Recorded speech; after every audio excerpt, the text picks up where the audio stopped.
एक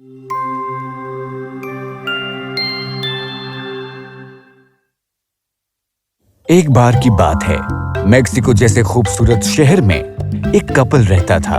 उनकी 2 बेटियां थी, रोजा और एना मरी। ये लीजिए मम्मी, हम आपके लिए फल लाए हैं। एक मिनट, वो थोड़ा गला हुआ है। कौन सा? मुझे तो नहीं दिख रहा। ओह हाँ, ये गला हुआ है। क्या समझ है एना मरी? वाह, तुम्हें ये कैसे दिखा? लगता है तुम्हारी चमकती आंखें जादुई हैं। बेशक एना मरी की आंखें खास थीं, क्योंकि उनमें एक अनोखी चमक थी। एना की आंखों में सच में जादू लगता है। देखो तो बिल्कुल हीरे की तरह चमकती हैं। ऐसा लगता है जैसे पूरे गैलेक्सी के तारे उसकी आंखों में समा गए हैं। मी अमोर, हम क्यों ना दोनों को कल सितारे दिखाने लेकर चलें? सितारे दिखाने? अरे हाँ, बहुत ही अच्छा आइडिया है। कल के लिए तैयारी कर लो, मैं जाकर बच्चों को बताती हूँ। तो अगले दिन वो चारों तारों का नजारा देखने के लिए शहर से बहुत दूर पहाड़ी इलाके में चले गए। शहर की चकाचौंध से दूर यहाँ अच्छा लग रहा है। तारे, तारे, हम प्यारे प्यारे तारे देखने जा रहे हैं। तुम्हें कैसा लग रहा है मरी? तुम खुश नहीं हो? मैं बहुत खुश हूँ मम्मी। आखिरकार जब वो पहुंचे, अंधेरा हो चुका था।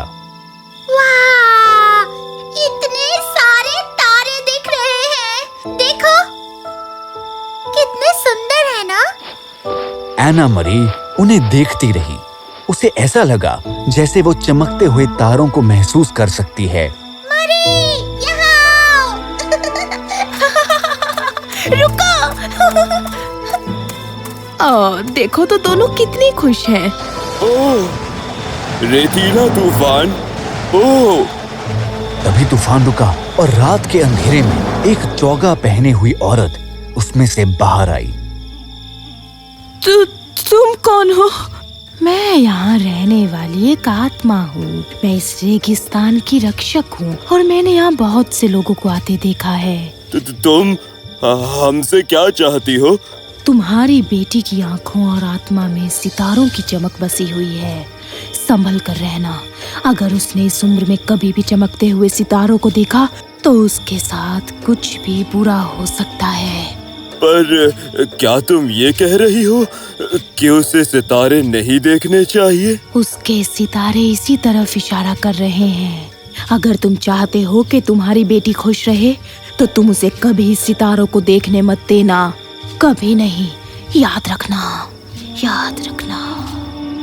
रेगिस्तान की आत्मा गायब हो गई और कुछ देर बाद दोनों बच्चियां खुशी खुशी भागती हुई आई।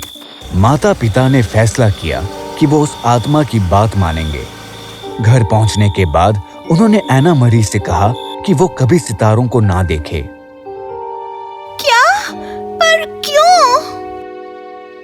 हम तुम्हें ये नहीं बता सकते कि अगर तुम सितारों को देखोगी तो क्या होगा, पर प्लीज हमारी बात मान लो, हमारे प्यार की खातिर बेटा।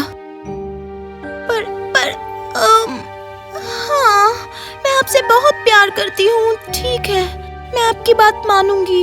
मेरी प्यारी मासूम बेटी, पर फिक्र मत करो, दुनिया में देखने के लिए और भी बहुत सी खूबसूरत चीजें हैं।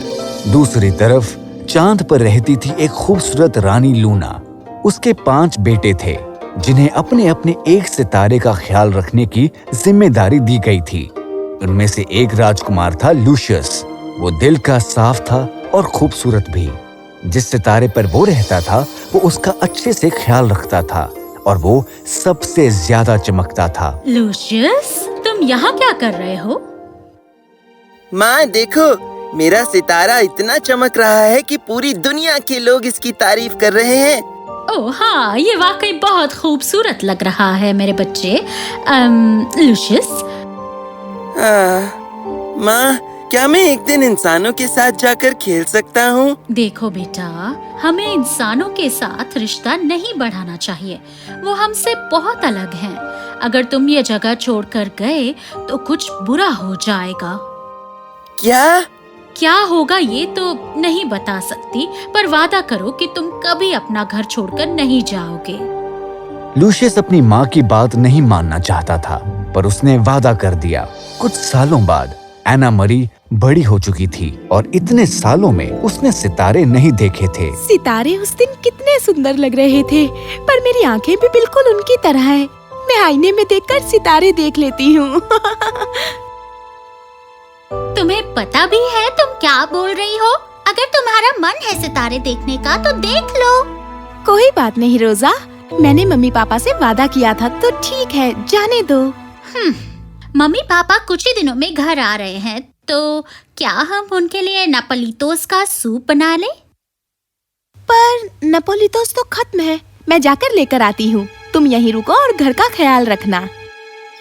वो निकल पड़ी चिहुआवा रेगिस्तान की तरफ। काफी दूर पैदल चलकर वो एक ऐसी जगह पहुंची जहां बहुत सारे पेयर कैक्टस उगे हुए थे। ओह, इससे तो बहुत अच्छी ग्रेवी बनेगी। इसे भी लेकर चलती हूँ। ओह! अचानक वहां रेतीला तूफान आया। उसने देखा और वो उसके पीछे पीछे चलने लगी। वाह! ये सितारे कितने सुंदर! अरे नहीं, मैं नहीं देख सकती। पर जैसे ही उसने देखा, उसे दिखे दूर आसमान में हजारों चमकते हुए खूबसूरत सितारे। वो वाला सितारा सबसे खूबसूरत और चमकदार लग रहा है। जैसे ही उसने कहा, उसकी बात लूशियस ने सुन ली। शायद उसके अच्छे दिल की वजह से वो एना की बात सुन पाया।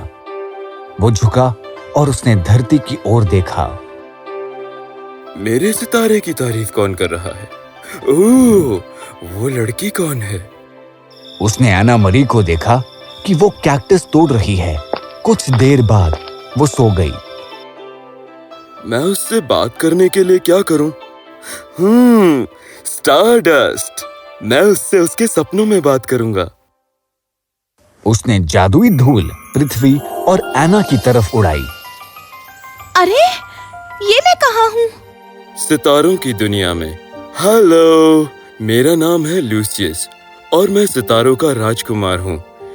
मैंने सुना कि तुम मेरे सितारे की तारीफ कर रही थी। वो तुम्हारा था? वो बहुत खूबसूरत है। मेरा नाम है एना मरी। लूशियस ने उसे अपनी दुनिया दिखाई और वो सितारों की दुनिया देखकर हैरान रह गई। ये तुम्हारे लिए, ताकि तुम मुझे याद रखो। सुबह होते ही एना का सपना टूटा और उसकी आंखें खुल गई। वो असल में है लूसियस। उसके बाद एना मरी के लिए दिन पहले जैसे ही था, पर रात में वो लूशियस से मिलती और धीरे धीरे वो उसके करीब आने लगी। उसके माता पिता ने भी वो बदलाव महसूस किया। ऐसा क्या हुआ है एना, जो तुम इतना खुश रहने लगी हो? एना ने हिचकिचाते हुए उन्हें सब कुछ बता दिया। उसके माता पिता सुनकर डर गए। मरी, हमने तुमसे कहा था ना कि तुम सितारे नहीं देखोगी। पर पापा, लूशियस तो। उसके माता पिता ने उसकी एक ना सुनी। वो उसे उस हाल में छोड़कर चले गए। आना, क्या तुम सच में सितारों के राजकुमार से मिली हो? तो मेरे ख्याल से तुम्हें अपने दिल की बात सुननी चाहिए। एना मरी ने अपनी बहन को देखा। वो रोने लगी और बाहर चली गई। ऊपर लूशियस के सितारे पर रानी लूना आई और उन्होंने उसे खोए हुए देखा। लूशियस, क्या तुमने अपना सितारा ठीक कर लिया? लूशियस? हाँ, ओ माँ, मैं एना मरी के ख्यालों में ही खोया हुआ हूँ। कौन? लूशियस को एहसास हुआ कि उसने ये क्या कह दिया। वो अब उसे नहीं भूल सकता था, तो उसने अपनी माँ को सच बता दिया। वो सुनकर डर गई। लूशियस, ये तुम क्या कह रहे हो? तुम्हें अभी उस लड़की से बात करना बंद करना होगा, नहीं तो तुम दोनों बहुत बड़ी मुसीबत में फंस जाओगे। पर माँ, मुझे नहीं लगता कि... तुम क्या सोचते हो क्या नहीं लूशियस, इससे कोई फर्क नहीं पड़ता। मुझे माफ कर दो, पर तुम्हें इंसानों के करीब नहीं जाना चाहिए। ठीक है माँ, मैं अपना सितारा ठीक कर लूंगा। रानी लूना राजकुमार लूशियस को उदास छोड़कर चली गई। लूशियस ने अपना वादा निभाया और एना मरी को जादुई धूल भेजनी बंद कर दी। एना मरी पैदल चलकर रियो ग्रांडे मैदान के पास पहुंच गई। अब मैं इस तारों से चमकते हुए आसमान में उस तक पहुंच सकूंगी। एक के बाद एक रात गुजरती गई। उसने बहुत कोशिश की, पर वो सपनों में राजकुमार लूशियस से नहीं मिल पाई। मैं तुम्हारा इंतजार करूंगी लूशियस। मुझे पता है तुम मुझे सुन रहे हो। Please luscious. नहीं, मैं नहीं जाऊंगा। मुझे नहीं जाना चाहिए। एना, तुम कौन हो? रेगिस्तान की आत्मा ने उसे वो सब बताया जो उसने उसके माता पिता से कहा था। यह गलत बात है। मैं यहीं रहूंगी जब तक लूशियस मुझसे बात नहीं करता। आत्मा एना की आंखों की चमक देखकर समझ गई कि वो अपना फैसला नहीं बदलेगी। अगर तुम इंसान बनकर जियोगी तो ज्यादा वक्त जिंदा नहीं रहोगी। मैं तुम्हें बदलती हूँ। आत्मा ने एना के ऊपर जादुई धूल फेंकी और एना बदलकर कांटेदार कैक्टस बन गई। Luscious, luscious! उसकी आवाज लूशियस तक पहुंची और उसने नीचे झुककर देखा कि क्या हो रहा है। पर उसकी बुरी किस्मत कि उसने पैर टूटे हुए हिस्से पर रख दिया और वो नीचे गिर गया। चांद सितारों का जादू खत्म हो गया और क्योंकि वो बहुत दूर था, वो स्टार डस्ट बन गया और एना मरी के ऊपर गिरा, जो अब कैक्टस बन चुकी थी। स्टार डस्ट के जादू से कैक्टस पर पर्पल फूल उग गए और आखिरकार अब वो दोनों साथ थे। रानी लूना ने देखा कि उसका बेटा गायब हो गया है। लूशियस, ओ नहीं। रानी लूना पृथ्वी पर गई और पौधे के पास जाकर खड़ी हो गई। ओ मेरे बेटे, मुझे पता था ये अनहोनी होगी, पर तुमने मेरी बात नहीं मानी। रानी लूना ने अपनी जादुई धूल के जादू से सितारों सी आंखों वाली एना मरी और सितारों के राजकुमार लूशियस की कहानी को पूरी दुनिया में भेज दिया। तब से सब लोग उस पौधे की ये कहानी सुन रहे हैं जिसके कई नाम हैं: सिनिजा, पर्पल सेज और झाड़ियों से ढका हुआ पौधा। ये पौधा गहरे प्यार और सितारों के जादू की एक अनोखी दास्तां है।